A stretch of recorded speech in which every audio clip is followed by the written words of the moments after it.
Yes? You look like a real jerk. Well, I am a corporate executive. Jerks. They're out there, but sometimes you can't help but love them, and that's what I'm counting down. Me? No, not you. I'm looking for jerks whose antics we can enjoy as a family. These are my top 10 lovable jerks. Just one rule, no straight up villains. This list is competitive enough on its own. It's Jerk-a-Jew time. I was a wimp before Anchor Arms. Now I'm a jerk and everybody loves me. Eric, did you just take a crap on my desk? All forms of immaturity and bigotry swelled into the form of this big bone child. What hasn't South Park resident Cartman done? Oh yeah, there's this one kid whose parents I had killed and then made into chili, which I fed to the kid. Now, how could Cartman end up so far from number one? I like him, but it's for the good of humanity he doesn't succeed. No! You threw off my groove. I'm sorry, but you've thrown off the Emperor's groove. You were saying? What's his name? Are you familiar with the movie cliche of the big businessman trying to buy out a property? Booyah! Well, that's who Kusco of Emperor's New Groove is, and he ain't so bad. Okay, that aspect I hate, but he perfectly captures the feeling I get when someone interrupts me while I have my headphones on. I'm trying to listen to Simple Plan, and people keep talking to me. Ooh. During the film's development, Emperor's New Groove was first intended to be a far more dramatic musical entitled Kingdom of the Sun, which some music tracks are left over online. But I'm thankful for how this Kusco ended up. Don't tell me. We're about to go over a huge waterfall. Yep. Sharp rocks at the bottom? Most likely. Bring it on. Is Deadpool here? Did he take anything? Though he hasn't had too many cartoon appearances, let alone ones where he wasn't the villain. Thanks to his anti-hero role in Ultimate Spider-Man, Deadpool just makes it on the list by the skin of his misshapen face. You're a good listener. I like you. Not the best, but still a good interpretation, which elaborates why he's not higher on the list. I hate you, Deadpool. I know you mean love. Cherry Coke Spider-Man follows no rules or boundaries. Deadpool's fully aware he's fictional.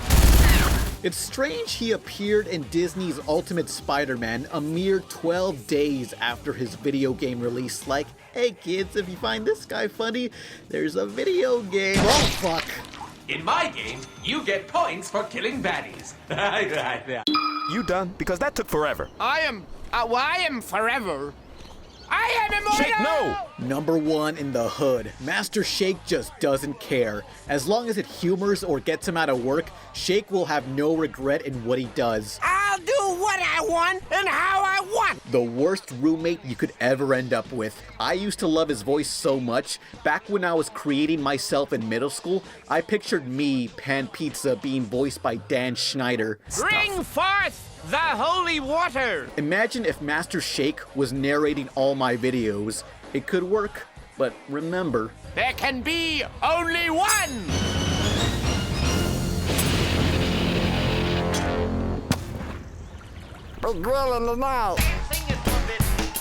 Alas, poor Grim. I knew him, Billy. Shut up! Oops.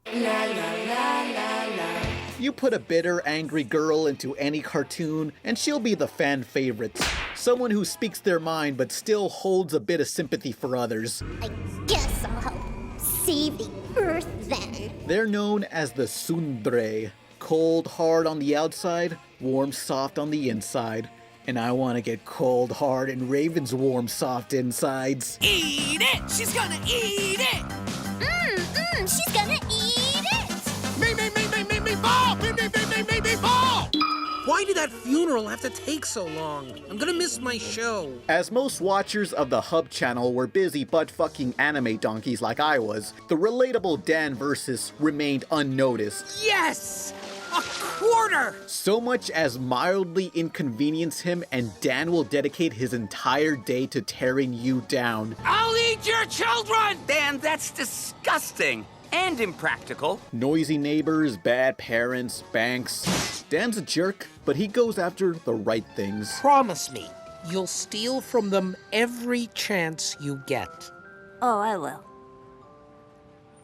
And we're making awesome X-Dolls, and they're gonna kick so much ass, you'll probably go blind. I was considering Archer for this list, but was reminded of its spiritual prequel, Frisky Dingo. I'm Xander Cruz. Wow. Xander Cruz made this, without a doubt, the best Iron Man cartoon that never was. Give me some glitter on here. You can't fax glitter. Well, not with that attitude. Not with any attitude. Like the drunk American cousin of Tiger and Bunny, marketing is what makes a superhero who they are.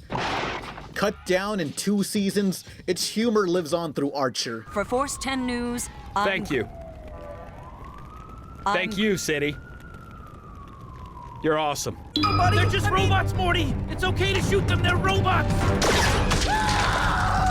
Glenn's bleeding to death! Someone call his wife and children! They're not robots, Rick! It's a figure of speech, Morty! They're bureaucrats! I don't respect them! The Rick in Rick and Morty seems like a corrupted Doc of Back to the Future, putting his grandson Morty through multiple dimensions of hell. Are these pills supposed to wake me up or something? Close!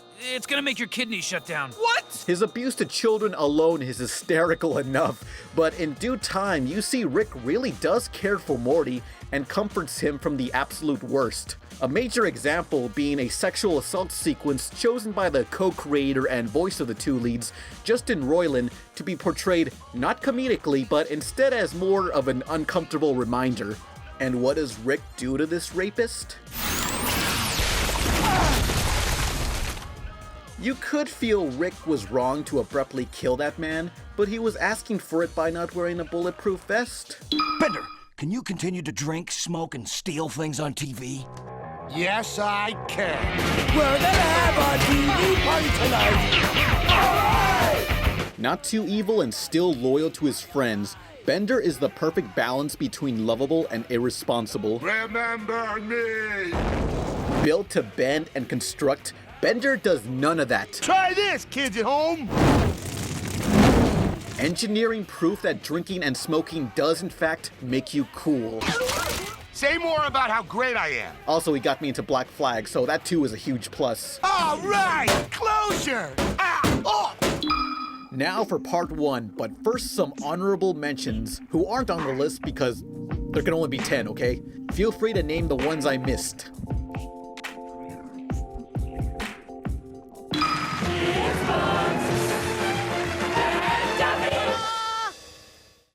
Oh, look, it's Bud Bunny, Bud fucking Bunny. Fuck you, you corporate shill. You know those characters that always get the short end of the dick?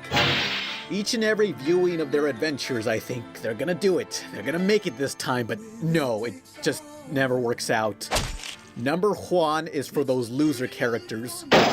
From their perspective, they don't mean to be bad, they're just trying to eat. Too bad that didn't kill me. All I request is for Ed, Ed, and Eddy to be accepted by the other kids and enjoy some jawbreakers, but seldom did that ever work out until the end. Make him cry, Kevin, do it! Yet the underlying message came to me, and that is, bitch, I don't give a shit. Quality over quantity. I don't need to impress every single person. This ain't so bad. If someone you don't care about hates you, then that means the mere sight of you burdens them. It frustrates them to see you happy. Look at him playing by himself like an idiot. Why waste time impressing them when ignoring them and enjoying your own life means you're treating them like they ain't shit? I'm a lone wolf looking for trouble. Sonic the Roadrunner can suck her cunt somersaulting into a paper shredder for all I care. I'm gonna be king of the pirates. Next time on RebelTaxi, Ed, Ed, and Eddy review part 2. Link to part 1 in the description. Cry for the moon! This April, the ultimate Ed, Ed, and Eddy marathon is coming to Cartoon Network. More than 100 episodes and over 30 hours of one of Cartoon Network's longest-running series. And it all leads up to one final adventure. The last episode of Ed, Ed, and Eddy. It's a day that will change television forever. The Best Day Edder continues all day today and tomorrow. Who are you? And be sure to catch a special presentation of Spider-Man tonight at 7 on Cartoon Network. Awesome.